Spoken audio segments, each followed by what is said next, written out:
That was good. That was good, man. I was sitting there singing along. I was like, yeah, top scholars on the show with Joey and Bo, baby. We're back. Joey, man, that dude is a whiz behind the computer. Thank you for that new intro. It is awesome. It's about time. Selfishly, I wanted to get us out of it because I've lost like 40 pounds since we I took the know. pictures that are in. I know. Oh my god, dude. And don't get me wrong, that picture of us like running towards the aircraft with Dr. Victoria Taylor, hilarious. I love that. Great. I'm Yeah. at least 60 pounds heavier. Yeah. Yeah. That into it's like a really grainy picture for whatever reason. So it just needed some new life. And two, microphone quality has improved for us because I threw away that microphone I tried the other day. Never again. But we've got I feel like a good episode ahead of us here. We're gonna be talking with Andrew Harrison about the general, the field marshal, the Viscount Bernard Montgomery, and his fighting experiences in the Normandy campaign, and of course all the controversy that kind of surrounds on the big C word, not the other one. This C word. Very important to get that on right. But before we kind of jump in, we've got the Buy Me a Coffee page. Not trying to do the whole really pushy here, but there's gonna be some questions that we ask at the end that were asked by members and subscribers. So if you want those questions to be on the show, and you want to support two guys who are making history work, literally and figuratively making history work, well, that's the place to do it. But before I go on too far about that, Bo, are you ready to go? I think so. We're in the saddle. I mean, I just, me, I like Monty. I'm excited for this. Andrew, welcome to the show. Thank you. I feel very inadequate now for that sterling intro. Nothing I can say is going to add anything of use to that. Well, that's it. Okay, we're done. Yeah. Go ahead, shut it down. We'll try again. Next month. Yeah. Well, so Andrew, the biggest thing, right? We're going to jump in. We're going to talk a whole lot. Your book, which again, by the way, title on Cobra and Confusion, which immediately kind of caught my eye, and I don't know how I came across it. I think I saw like a post by Barnthorne Publishers that had your book, and I was like, ooh, Monty and Normandy, and now you've piqued my interest. What's that, Bo? You had my curiosity, but now you have my attention. Now you have my attention. I instantly sucked in, had to go chased you down on social media, and here we are to talk about Monty's Normandy legacy revisited. I said I wanted to talk, just kind of read off the intro here, and you were kind enough to send us a digital copy to thumb through, and believe me, I burned my thumbs away on my screen last night. So for our listeners, and hopefully your buyers and readers, here we go. On the 10th of March, 1976, Field Marshal Bernard Law Montgomery's former aide-de-camp, ADC Johnny Henderson, learned that his ex-boss was seriously ill at his home in Illington Mill, Hampshire. Knowing that Monty, as Montgomery was known colloquially, was fading fast, a visit was arranged. Having arrived in Islington Mill some days later, Henderson was shown up to Monty's room to find him in bed, obviously poorly, to be greeted with the words, "Johnny, I'm far too tired, I can't see you now," before closing his eyes. Henderson, knowing he would get no more out of Monty that day, and sure that his sleep would be a long one, decided to return home. As he drove away, Henderson began to laugh to himself, happy that despite everything, his old boss had retained his abrupt, no-nonsense attitude to the end. Monty died a few days later, on the 24th of March, but historians are as divided today on his legacy as they were then. Yeah, that's it in a nutshell. That's it, yeah. So, to the end. Let's dive in, because what is the why? What's the why? Because as one of our questioners very bravely said on social media, Monty's the best general of the Second World War that the Allies had, and it's not even close. Well, I'm sure Monty would agree with that. I think, in a nutshell, I think that the reason why Monty is held or has been held in such low regard since the end of the war, especially, is because he wasn't afraid of pushing himself forward. He wasn't afraid of saying that, he was. We have a saying in this country, and we have a saying in the States. He was the best thing since sliced bread. He was. If anything happened, then it was because of that Monty did it. And a lot of the time that's true, but sometimes there's areas of grey. But as far as Monty was concerned, I think there was grey. Well, there wasn't grey. There was black and there was white. And most of the white was Monty. Most of the black didn't really count anyway. So I think that was partly why he wasn't afraid of pushing himself forward. And as an Englishman as well, you've got to bear in mind, or Monty was English, Irish, you've got to bear in mind that's just not the done thing. To push yourself forward is almost, it's just not cricket, old boy. And I think that had an effect initially, at least. And then other people jumped on board, and it's right from his Alamein days, when I know you said he wanted to steer clear of this a little bit, but a lot of people think that Auchinleck, his immediate the person he took over from, his immediate predecessor, set the tone or set the scale for second Alamein, and Monty jumped in and basically stole Auchinleck's thunder. That's not quite true. In fact, it's not true at all, really. But it has to be said that without Auchinleck's groundwork, Alamein wouldn't have been possible.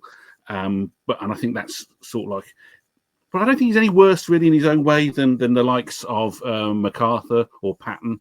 It's just that he's British, and it's just not the done thing, old chap. So and the other two happen to be American, and so Americans naturally champion the MacArthurs and the Pattons of the world. They do. Yeah. And there's a lot to champion there, but again, they weren't perfect. But God help you if you say as much, because sometimes it ruffles a lot of feathers as well. So. Again, I'm going to go back, Bo. I'll be the dark horse here. I still think the best American general of the Second World War, and it's probably a tie, but the best. I'm going to go with Mark Clark. Every day of the week, twice on Sunday. I think James Holland would agree with you on that one. Yeah. Well, I know one person who would disagree, and it's Sam Cavell. Yeah. But that's okay. Sam and I disagree about a lot of things, but she was an Australian, bless her heart. I think it's Mark Clark. All right. Jacob Devers, and I'll go ahead and I'll throw him in there. Eichelberger as well. Yeah. Those are my top three picks. British generals, it's Monty. I mean, it's Monty all the way, and then Harold Alexander. I mean, I'm picking the three big dogs, but why not? So, Andrew, tell us, because you pointed out something about this picture before we got started. I learned something new today already. It's worthwhile talking about again. So when Monty came home from Alamein to take up. From Italy rather, to take up his post. He thought it was only fitting that he would have his painting done, his portrait painted, and Augustus Johns was the person selected, and he did his sittings. And when he saw the results of the painting, he didn't like it. He hated it. And so he refused to pay for it. So we basically welched on it. But luckily, someone else, I can't remember who else who bought it now, but somebody else stepped in, so Augustus wasn't out of pocket. But I think that was another reason why people, so the cad won't even pay for his own paintings. That's amazing. I mean, I like it, but as someone though, like anytime somebody takes a picture of me and I see it somewhere, I'm like, oh, I hate that. I wish you would take it down from social media. I definitely don't want to pay you for that picture. So I get it. Well. So Andrew, why does Monty's legacy need revisiting? And it's one of those things where you say that your book is not looking to change any minds. It's not really looking to reshape how people think about Monty. But why is his legacy worth revisiting? Well, first of all, I wouldn't mind if people were minded to change their minds, or at least look at what they think they know. That would be useful as a result of reading that. But I think the thing with history is that once a thing is repeated often enough, then it becomes so. And I think that's very much the case with Monty. And you see it time and time again. You see it with examples of history. You see it with the French at Dien Bien Phu. You see it with the American War of Independence. There's a lot of stuff, and the American Civil War, the British Civil War. If things are mentioned often enough, then they develop a life of their own. And I think that's very much the case with Monty as well. There are things that just aren't the case or aren't all the story. And it becomes very, very black and white. It's like Animal Farm. You see that Monty good or Monty bad. There are no nuances, and I think that's why there's so much room left in the Monty canon to explore, if not the whole thing from start to finish, then at least to challenge, as I try to do in my book. Why is that what you think might not necessarily be the case? It might change your mind. But certainly, when I wrote the book, I changed my mind slightly about Monty. So. Hopefully it will have a similar effect on other people. I think that's why we like talking about Monty so much, is because and I'm kind of putting the cart before the horse here, but we have a section on the show called Boohickey History, where it's something that people get wrong a lot of times or misinterpret. And there seems to be a lot of boohickey surrounding the legacy of Monty, which is why we're here to talk about it today. So, Andrew, could you at least, for our listeners, our watchers on YouTube, can you kind of give us a brief overview of your book, maybe 5 minutes or so, of just, what you're looking to tackle here and why you chose to do that? Well, at the risk of repeating myself, it's just there are so many things that are taken as read about Monty, but which can be so easily, if not put right, or at least easily challenged, and they're in the archives. And the archives, whilst archives don't tell the whole story by any stretch of the imagination, there are so many things within the archives that are so easily found, and you don't have to look very hard, that challenge, at the very least, challenge what people think about Monty. So basically, I start with his time. Excuse me, when he got given the opportunity to be put in charge of the planning, and then go to the thunderclap presentations, and how he got there. You've got to bear in mind as well that Monty, he didn't start from scratch, even though he'd have you believe that. And other people would say, well, that's not true. That isn't true, actually. He, as you know, Monty was put in charge of 21st Army Group. And before that, a general called General Paget was in charge of 21st Army Group back in England, and he did his own sort of appreciation, or him and his staff, of what came to be Operation Overlord. He in turn got sort of usurped by Morgan at Cossack, and they expanded on it. And Monty sort of inherited both of those plans and expanded on it, or had his staff expand upon it, and so. It's important to bear in mind that not everything Monty said about the planning was his idea alone, but also it's important to bear in mind that, I use that word a lot, important. It's important to bear in mind that his mind could be changed if needs be. He has this reputation of being very fixed in his ways, like a train on its tracks. Once he sets off in a certain place, come hell or high water, he's going to go there, regardless of if there's a better way of doing things. So. And my book explores that very, very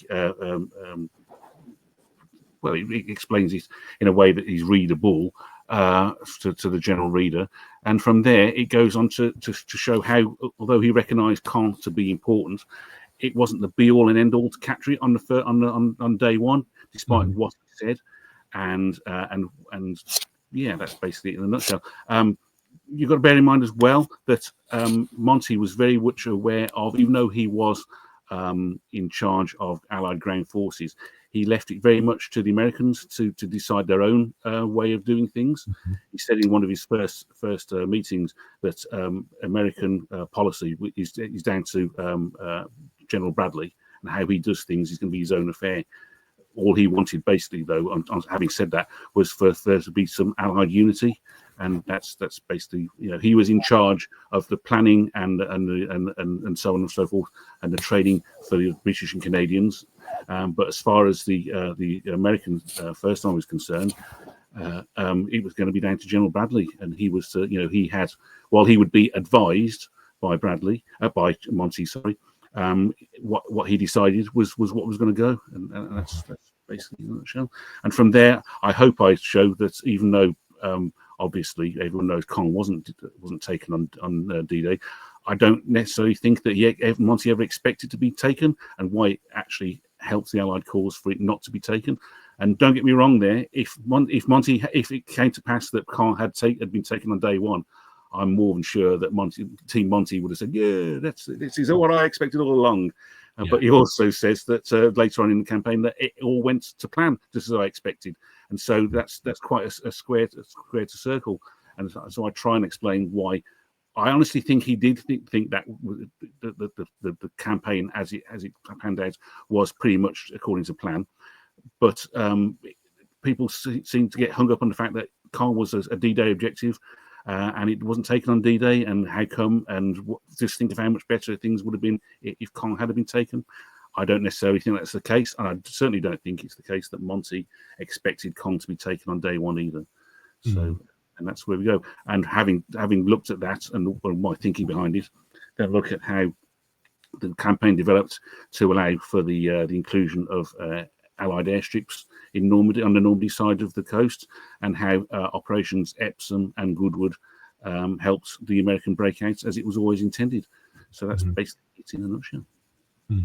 So the thing that jumps out to me, right, is you mentioned it, Monty's in charge of the planning, and so he has a series of briefings, right, the thunderclap meetings, but then also all these the discussions that's taking place within SHAEF, within the entire kind of Allied upper command. And he talks about Caen being a D-Day objective, and that's all fine and good. But I've really become part of the school that believes that Monty sets this objective as being something so far-flung and something almost unreachable. That way, if the landings are a smashing success and resistance essentially crumbles all the way from the beachheads inland, Monty has at least somewhere that 21st Army Group is aiming. And there's not this, well, what do we do now? We're on the beach. We have a toehold. What should we do? Where should we go? Okay, well, if you make something that seems almost untenable your end goal, at least you have something to keep working towards, if that makes sense. It makes perfect sense. And as regards to the planning, as I've already mentioned, Monty based his plan on what had gone before with Paget and Morgan and Cossack. What you got to bear in mind, I'm going to repeat myself, what you got to bear in mind. But what you do have to bear in mind is that we call it Monty's plan, and it was the plan for which Monty was responsible for, but Monty did very little of the actual planning. He set his staff. He famously said, "I read no paper," and that's what came back to haunt him. So, and that's not to say that in the archives there's nothing there. You don't go to the archives in the Imperial War Museum, for example. Go to the Monty bit, and you shake it, and it rattles around like a pea in a bladder. There is plenty of stuff in there, but there's not as much stuff as other people generated. So he much preferred to set a goal for his staff. And again, this isn't me saying it's all the fault of the staff either. It's just that's the way Monty works. He said, "I read no paper. If anyone has a problem or an issue, I much prefer them, whether before or during battle, for them to come to see me or call me up on the phone."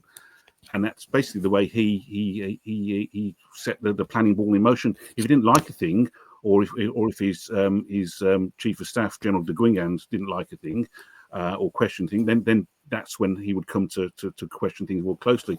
But his raison d'etre, or his way of operating, was very much this is the goal. Now you bring me the means to get that goal, to achieve that goal. And this, I read no paper. I mean, these days he'd be blessed or held up as an advocate for a paperless society or environment. He's a trendsetter almost, if you want to. And I'm sure Monty would take the credit for that, even though he didn't know he was taking the credit for. But that's basically Monty's method of planning. So he sets the goal. And as regards to the foothold, the toehold, I mean, you've got to bear in mind what happened before as well. If you think about what happened in Torch, for example, well, the landing was achieved against virtually no opposition whatsoever. The Vichy French were happy to, by and large, not entirely, but happy to lay down their arms. You got to look at what happened at Sicily. Well, Sicily didn't go smoothly by any stretch of the imagination, but the island was captured in something like, was it 43 days or something like that? But again, initial landings were the weather was more against the Allies than the actual Italians and Germans. Anzio, well, the Allies got ashore, but then they stayed ashore and didn't go anywhere, and then that allowed them to be bottled up. So it was more of a statement of intent. You know, we must get ashore. That's what Monty wrote that in a paper called Some Army Problems, and he underlined it in the typed version as well. That's how much how he realised that the Allies had to get ashore, but having gotten ashore, they needed to be able to stay ashore and branch out, and that was what was important to Monty as well. Whether or not he got as far as Caen, again, so I'm repeating myself there. Then that was neither here nor there to Monty. What was important that they got ashore and they expanded and they stayed ashore and they expanded the beachhead enough for it to be built on in due course. Mm-hmm. So that's where Monty was coming from, I think. And there he is boring the pants off Winston Churchill and King. No, King's not there. Who else is there? Dempsey. He's there behind him as well. Monty did like to talk. There's a photo somewhere of Monty talking to the King in the Netherlands before Market Garden, and the King obviously he wants to be in that photograph. I think someone must have said, "King, just can you have your eyes a bit less glassy?" Because he could talk for England. But there you go. Anyway, that's just me. So yeah, that's. I think the idea behind Monk. You've got to bear in mind what happened in previous attempts to get ashore. I've mentioned Anzio and the torch landings, but you think about what Monty had come to see as near enough the norm from other landings like Gallipoli back in 1915. The Allies, the French and the British got ashore, and the Australians, and that's where they stayed. So there had to be more to it than just getting ashore. They had to be able to expand enough. So it was a statement of intent, the likes of the capturing of Caen, I think. It's not just enough to get ashore. What are you going to do once you get there? You know, what the last thing you wanted was to be surrounded as they were at Anzio. And people don't realise what a very close run thing Anzio was. For the Allies, it could so easily have gone the other way if the Germans had just moved just that little bit quicker. But as it is, if it wasn't for Allied air power, I think Anzio could quite easily have gone south for them. So I think Monty had to instill on people that yes, we had to get ashore, but getting ashore wasn't enough. You had to go to the next step early on. Well, there it is. Their little banner just popped up. We've got some good background there. We've got a lot of stuff that we've already talked about. We'll come back and dive into a little bit more about the campaign in Normandy and the fighting in and around Caen. But before we jump away, let's just hit a couple things real quick. Did you know that Homebrew History is sponsored by Civil War Trails? Civil War Trails, the world's largest outdoor museum, a place where you can go and follow along the campaigns to Gettysburg, all around Tennessee, up into Pennsylvania, Maryland, Virginia. If you want it, Civil War Trails has it. It is the world's largest outdoor museum, and part of the fun with Civil War Trails is being able to get out there and make some history of your own. Civil War Trails kind enough to sponsor a show like Homebrew History. We talk a little bit of World War II, a little bit of Civil War. We did some 1812. We talk about brews. That's coffee, tea, and then other stuff too. But Civil War Trails, always having been great friends of the show, always our way. Kind of give back right here with a little mid-roll ad. Another thing that you can look into here while you're listening to Homebrew History. You're just sitting here. May as well go ahead, open up another browser and go visit the Bearded Historian's Etsy page. The Bearded Historian, very, very glad to have designed several of our logos, including the little guy right down there in the corner. Bearded Historian Jeff Williams out there making all kinds of great designs and featuring just about every single thing on my water bottle, including the Sherwood Rangers flash, the Donald Sutherland as Oddball. We've got some brand new Masters of the Air stickers here, and all kinds of good stuff. So be sure to check out Bearded Historian and check out our Buy Me a Coffee page, where you can help support the show. That is the number one way that Bo and I get to keep doing what we're doing. That's if you help us out help keep the lights on. We don't have a studio necessarily, but I mean, this light bulb doesn't. Keep the light on for you. It's like Motel 6, but not.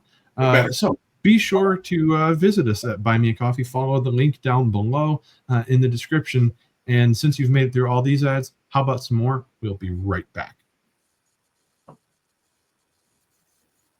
That was good. I felt like flew through that quite often. Yeah. We are back with Andrew Harrison, author of Caen, Cobra, and Confusion, Monty's Normandy Legacy Revisited. And Bo, we were just kind of setting up a little bit of background, talking about the planning, talking about why Caen becomes so important. But let's keep going. Yeah, and it seems that Andrew is a good friend of many historians because of his love of alliteration. For some reason, historians love nothing more than a great title that has alliteration in it. So, Andrew, let's talk about the fighting at Caen. What does Monty experience? What do his men experience? Why is Caen not taken the first day? It's too far away from the invasion beach. Sword Beach, where 3rd British Infantry Division comes ashore, it's the smallest beach of all the beaches, of the 5 beaches that the Allies use. It's the smallest beach. It's the first one to be closed down once the campaign starts to build up and the fighting moves on. It's regularly under fire from places like Le Havre, by the German guns there. And it's just, and the reason why it's important, and it sounds like I'm making excuses, but it's a reason, it's not an excuse, is that Sword can only land 1 brigade at a time. The others are landing 2, and nearly 3 in the case of Omaha, I think, not Omaha, Utah, sorry. So what is capable of being landed just isn't up to the job of taking. You got to be Caen from Sword to Caen is like 9 miles. Mm-hmm. That doesn't sound very far. And if you got into your car and drove 9 miles, across flat ground, you'd be there in 7 or 8 minutes, 9 minutes. But it's 9 miles of difficult ground and German resistance. And you've got 2 of the biggest or the most comprehensive strong points of all the beaches as well, codenamed Morris and Hillman, and they delayed the getting off the beach even more. So it was unreasonable for I think to expect 3rd British Infantry to get that far. It's interesting that if you ever read Sand and Steel by Peter Caddick Adams, he mentions that a party of Russians who went on a semi-official NATO visit. NATO had visits to the old Second World War battlefields to see if anything could be learned from history about how they would probably stop the Russians coming across the West German plain back in the good old bad old days. And a party of Russians attended one of those, and they said this is madness from their point of view. This is at least a core objective on day one. Of course, you're not going to land a core on Sword Beach. Mm-hmm. And if a typical Russian thing, they said, whoever had been in charge of this push on Caen would probably have been shot. It was too far away. But I don't. If you imagine, think of it from Monty's point of view. He said, well, if you get ashore and you only get a mile or 2, well, that's okay. And then people may well have seen that as a goal. Get ashore, just go a little bit inland, and then leave it at that. I think it was a statement of intent. They would only, just like his army paper, some army problems. It wasn't enough to say get ashore. You have to get ashore and then push as far afield as you possibly can. And that's basically what his intention was. I mean, I think it's quite interesting when you think of the issue that First Corps gave to 3rd British Infantry Division. It said by the end of D-Day, then Caen was either to be taken or masked, or effectively masked, with enough ground for brigade positions to be pushed out. And I think that's basically what happened there. Mm-hmm. I don't think that was news to Monty. May not have read paper, but his chief of staff, de Guingamp, would have done, and he would have been aware of that order from First Corps to 3rd British Infantry, and Monty would have been aware of it as well. and Monty must have been okay with it. Otherwise, he'd have had it changed. And I threw this picture up because, we're talking a little bit about the advance from the beach. Yeah, it's 9 miles again. And you've got a focal area where you're trying to shove too many troops into too small of a space. But that small space is, well, granted, the beachheads might not be heavily defended. As the Germans fall back and start to regroup and start to reorganize themselves, even if it's a little penny packets of resistance, it's still enough to slow down any organized body of troops that's trying to move quickly.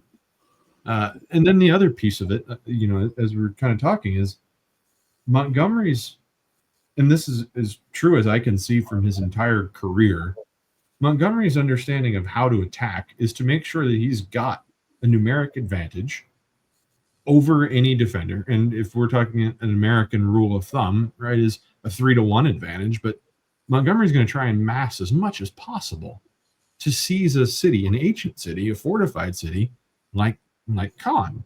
So then the tangle for me is always this. When Monty moves too quickly, he's criticized. When he's perceived as moving too slowly, he's criticized. When he's doing something according to plan, he's still criticized. So then I probably sound like a bit of a Montgomery apologist here, but is there anything that he can do right that doesn't gain criticism? Good question. I think that's a measure of the sort of person Monty was to start off with.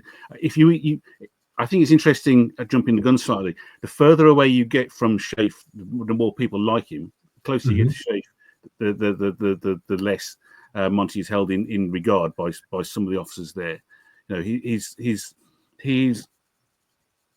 so full of his own, and I'm not saying this in a negative way, but he's so full of his own, not regard. That's the wrong way of putting it. He's so aware or confident in his abilities that for anyone else to question it is almost seen as to question the man himself. It's almost, and I think he could react a little bit prickly to that. Well, not a little bit at all. I mean, we could be very, very prickly. But he had this saying that when it came to training of men, that the battle schools had to be as realistic as possible in order to fortify the person against self-doubt. And I think that's the way that Monty viewed himself as well. It's no good for him to hum and ah in front of other people. He had to be full of. He had to show confidence to the point where some people might have questioned, why he was so confident. And in doing so, he's holding himself as a hostage to fortune, and that was why some people just didn't agree with his claim as the battle went on, and still not later. That everything went as planned and according to the Monty plan. I think it did. But there's an awful lot of people who didn't like Monty, again, not just during the wartime, but post-war in academia and so on and so forth, that didn't like him. So they piled on and kept on piling on. But that's basically it in a nutshell. I think that's why Monty was held in such low regard in so many parts. You've got to bear in mind as well that Alan Brooke, who was Monty's champion and is the chief of the British Army Staff, Chief Imperial General Staff, he said once about Eisenhower, he says, "My heart bleeds for Eisenhower in having to deal with Monty." He says, "Monty, his relations with the Allies are so poor." And I think that's basically in a nutshell. He knew what he was doing was for the good of the Allies as a whole. There's a book called Monty's Men by John Buck. I've never heard of it. Personal favorite. Yep. Yeah, and I think I think it's true to say that whatever nationality the Allied soldiers were and especially for D-Day and Normandy as a whole, every soldier who fought was one of Monty's men. He didn't want body bags filled up. He didn't want cemeteries to be well populated.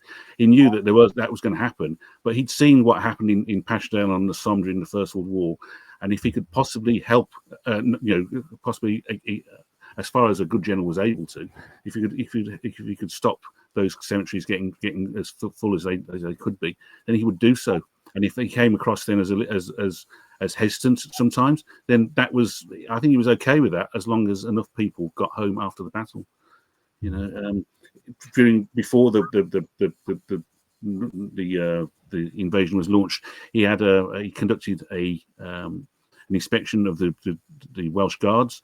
And he said to a Welsh guardsman, he said, what is your most important, what is the most important thing that you own? And the guardsman, thinking that he wanted something very strident, said, my rifle. He said, no, it's your life, and I'm going to try and save it for you. And I think that's exactly the sort of background Monty had. He wanted as many people as possible to live to tell the tale. Monty seems like a soldier's general, as it were, and obviously, like you mentioned, he's got experience in the First World War, the onslaught of Passchendaele and the like, and that's something very unique about, Monty in the first place. But Andrew, can you kind of tell us a little bit about how the fighting begins at Caen and kind of how it evolves? Well, it's the third British Army third British Infantry gets ashore, but it quickly becomes apparent that they're not going to get enough people forward. Really, the advance is cut short because Hillman and Morris block the line of advance off the beach, and essentially the advance is no more than really one battalion, which basically meant that one company was up front, and one company heading towards Caen, 9 miles away, was a very large ask, especially when you got to guard the flanks as well. So the fighting started off reasonably well, but as soon as 21st Panzer Division started to retreat started to advance rather towards the invasion beaches, it I wouldn't say it quickly bogged down, but it quickly became apparent that what was going to happen wasn't going to be Caen captured on day one, and indeed it wasn't. And I think that's basically where Monty came unstuck from. If he had only turned around to Eisenhower and Tedder. Tedder was Eisenhower's second in command, as you know, and said, but by about D+3 or 4, that I don't think this is going to happen, but it's all to the good, and then we'll be able to build on this in X, Y, and Z way. I don't think necessarily he would have run over Tedder, because Tedder didn't like Monty to start off with, but it would have explained him, and it would have maybe drew the poison that spoiled Monty's plans and claims, but he didn't do that. He said it's all going to plan, and it didn't, and he got bogged down on the approaches to Caen. You've got to bear in mind as well that most of the D-Day objectives weren't met on D-Day for one reason or another. But enough of ground was captured, and eventually they were able to link up. And it was able to expand outwards. I mean, Bayeux, for example, on the British front, that was supposed to be a D-Day objective. That didn't get taken to the next day. In fact, that was the only sizable village town on the British front that got taken for quite a while. And another great chauvinist and supporter of himself, General de Gaulle, he jumped in and had his first triumphal walk through Bayeux. People said, "Who the hell is this guy?" Because not everyone knew who General de Gaulle was either. So he was very much a French Monty, if you wanted. But yeah, that's how it came to pass, and enough parts of the bridgehead got taken to allow forces to be landed, follow-up forces to be landed, but it didn't go anywhere near as expected. I think that's fair to say. So one of the things that I was thinking about, because having read through your book, read through Peter's book, read through James Holland's Normandy 44, the thing that I just keep running back into is there's so much, when it comes to the Normandy campaign, there's so much attention paid to the idea that Caen's a day one objective. And like you just said, there's other day one objectives, there's other early objectives that aren't captured, or at least not captured on day one. Mm-hmm. The American push for Cherbourg takes longer than expected, takes longer than planned, and longer than forecast. But the two almost become dependent upon one another. Like the Germans have to be sucked towards Caen so that Cherbourg can be captured, and Cherbourg needs to be tied up, and the defenses there need to be destroyed so that no one can reinforce Caen. So it just seems like the two are running together. And almost as if the longer it takes to capture Caen, the better the odds and the faster Cherbourg and, as you mentioned, Bayeux could be taken. Well, that's true as well, and same story with Saint-Lô as well. Saint-Lô was a mid-June objective to be taken by Madrid. It didn't get taken until shortly before Cobra. You know, I mean, you could probably call Saint-Lô an American Caen. It wasn't as big, of course, but I think the reason why Caen was so important was because not only was it a D-Day objective, but it was also once Caen was taken and safely taken, then we could also establish airfields on the French side of the channel, and airfields were a big thing from. Monty said himself, the more airfields, more land we get, the more airfields we get, and so everything becomes more easier. And I think that you had people breathing down Monty's neck, and who he didn't really care about, you know, the likes of Eisenhower and Churchill to gain more ground.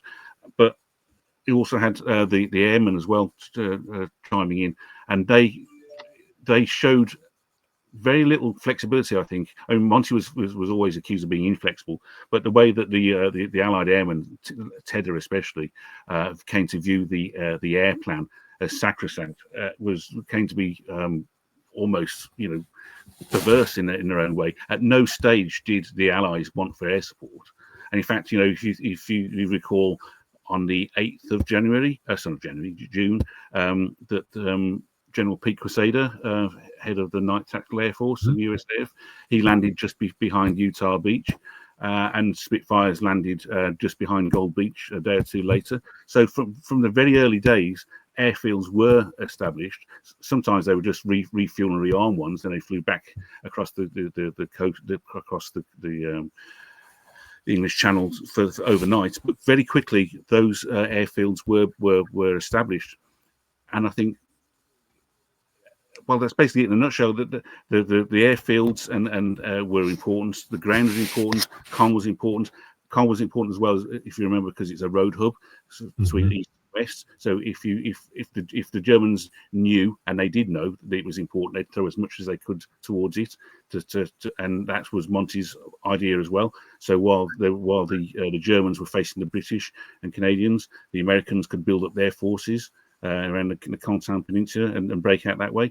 And that's partly where the title of the book came from, Caen, Cobra and Confusion, because as the battle proceeded, for some reason or another, and I think basically the reason being that in the original Cossack idea of the campaign, the breakout would be from the British Canadian sector, but somehow or other that sort of like got forgotten. Monty always imagined that the breakout was going to come from the American side, but for some reason, people started to think, well, you know, especially after the likes of Operation Epsom, where big things were expected of it, that the British was to lead the breakout towards Paris, and that never was the intention. Caen was the linchpin, literally, of the whole front. But people always went back to that idea of Caen being a day one target to be taken without fail, and that, I don't think that was ever the intention. And if you think about it, I'm firmly of the opinion that it had Caen somehow been taken, that it wouldn't have done the Allies very much good, really, because there would be nothing to aim at for the Russian for the Germans to group around. It suited the Allies from the build-up point of view for the Germans to become fixated on Caen and let the Americans do the breaking out, as was always the intention. I thought that was kind of an interesting point that you brought up a little bit earlier, and I was going to ask you to expand on that, but you kind of already hit that. Is, you know, you argue that even if Caen was taken, you know, in the first day, it really wouldn't have been, you know, worth it. It wouldn't have been. I mean, I'm not saying it wouldn't have been worth it, you know, but it wouldn't have given the Allies any advantage, in your opinion. So it's interesting to me that that's a major cornerstone criticism of Monty, when it's like, well, I mean, even if he would have, you know, taken Caen, so what?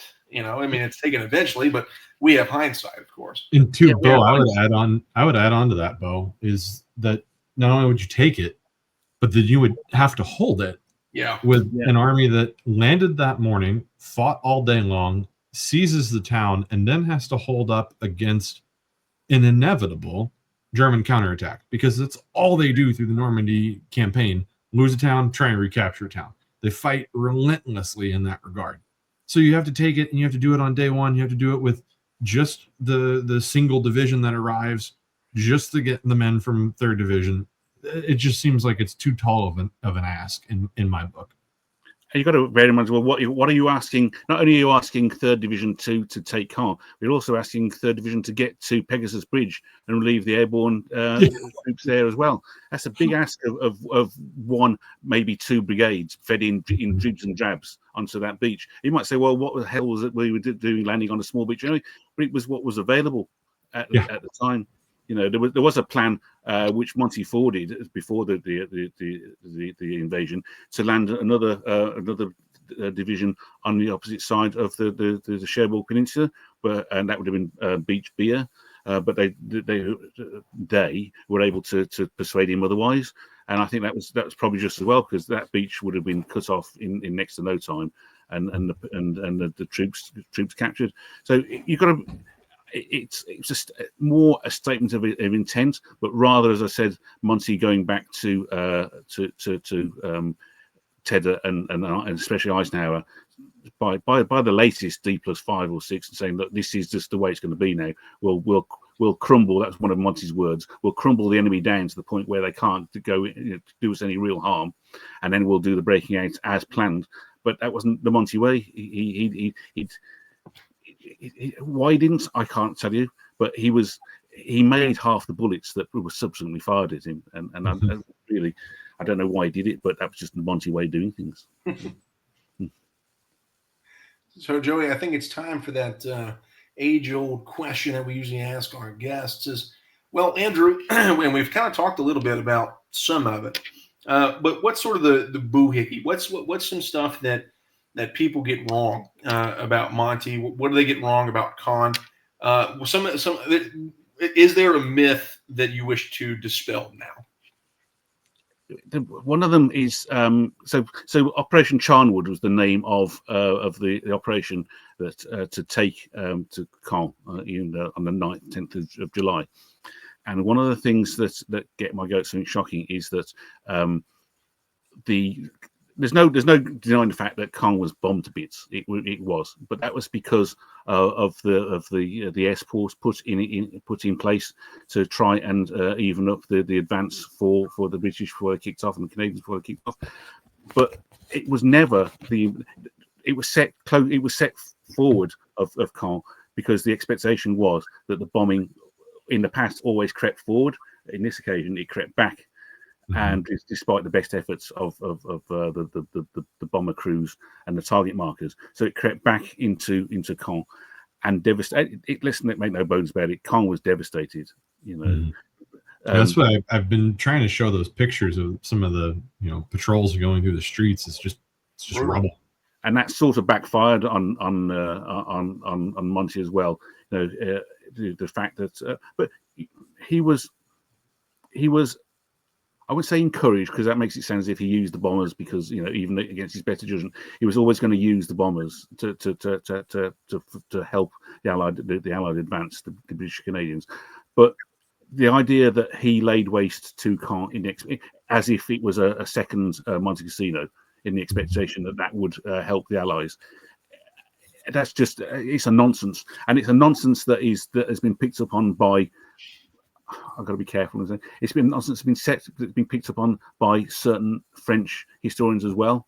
If you go onto YouTube, there's no shortage of we'll call them conspiracy theories. It was all French lies weren't that important to the Allies, especially they were Cavalier. The British had been fighting French for hundreds of years, which was true. But and then so a few more hundred or thousand dead Frenchmen was never here or there. That was never the intention. Of Monty, and he was aware of what happened at Monte Cassino. He was aware of what happened to Passchendaele. He was aware that the more rubble, the better. Like Stalingrad, the better it becomes a defensive barrier. Yeah, now exactly. All of a sudden, all you've done is make it harder to get the Germans out. Exactly, but that was also part of the. Well, I think today it's called the steel not flesh approach. Shock and awe would be the modern version of that. But shock and awe at least has the advantage of having things like laser guided munitions. One bomb usually hits one target. Back then, what was accurate? A bomb within 5 miles of its aim point was accurate. So that's why the aim point for the bombers was set so far forward in the expectation that it would creep towards the enemy, the British and Canadians went to kick off and not backwards. So I think that's one of the things that should be dispelled. Together with the fact that before the invasion actually kicked off, so many horrible phrase, friendly fire. So many French and Belgian and Dutch, because they bombed well outside of the area, the invasion area, to confuse the Germans. Churchill was so concerned of the effect that all these expected casualties would have on the French that he was worried about winning the battle, but ultimately losing the war of opinion. Every French person, every civilian was a crying shame, and I don't say that in any way glib form, but there was just no way of getting away from that. The Allies had an overwhelming firepower, and they were going to use that in an attempt to save their own blokes, and that's basically what they did. It backfired in places like Monte Cassino. It didn't work as well as they thought it would with Caen would. Which the capture of Caen, and it didn't work very well later on in the war at a place called Cleves, where Anna Cleves came from. It flattened out those towns with no real, didn't really help. But if someone was going to say that, I'll give you a good quote. Brigadier Bill Williams, who was Monty's intelligence chief, he said that they were always told that Allied lives were sacrosanct. If you had to use a ton of bombs to save one life, then do so. And I think that was the way, the Allied way of war. It might not have been pretty, but if you wanted to keep as many men of yours alive, then you use overwhelming firepower, and I think that's what they did. It didn't always work, it has to be said, but that was the Allied way of war. You wouldn't do it now, but that was everything has to fit the time. Everything and that was the way the war was fought back in 1944-45. Well, that's great. That's, I mean, you can't say it better than that, right? Well, I mean, yeah, I feel like that's as straightforward as it gets. Again, the book is Caen, Cobra, and Confusion. I like the alliteration again, Bo. Thank you. Monty's Normandy Legacy Revisited. The author is Andrew Harrison. Where can they find the book? You can get it free via Barnthorne Publishing. If you're in North America, it's probably going to be better to get it through Amazon, and Barnthorne don't mind me saying that. And as of today, you can also get it on Kindle.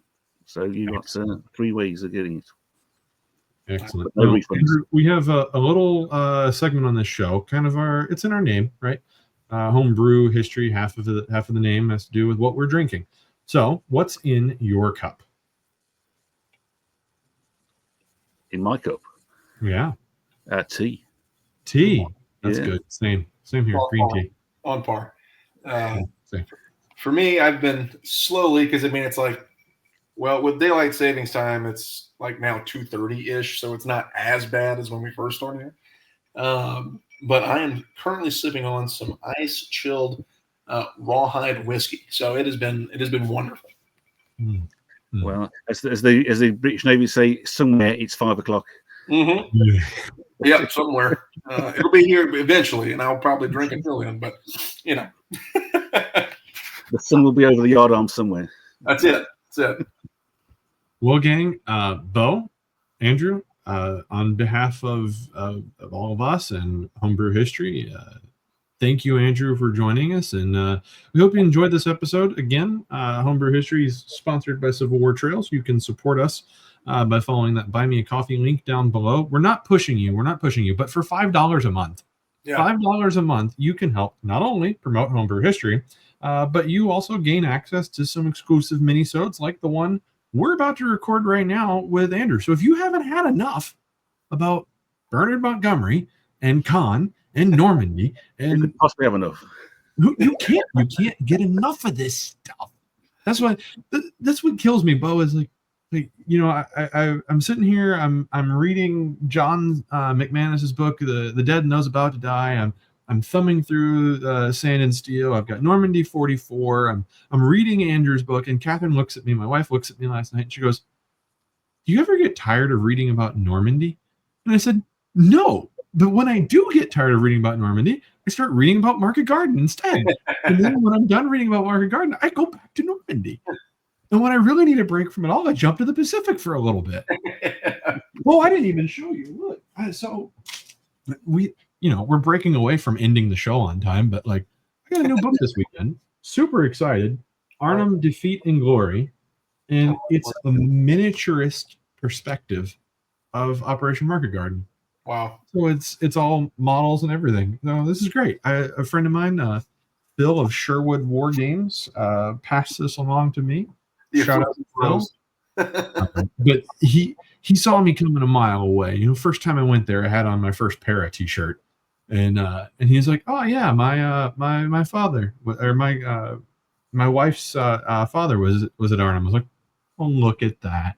And ever since then, budding friendship all over Market Garden. So the long and short of it, no, I don't get tired of reading about Normandy, and you can't get enough of this stuff. So if you're like me and you can't get enough, you know where to find a little something extra, a little lanyard, a little extra there. Bo, a pleasure. Andrew, a pleasure. Let's step behind the curtain and talk a little bit more. Before we do any of that, let's roll out of here in style with that intro video. Take care, everybody. Cheers. See you next time.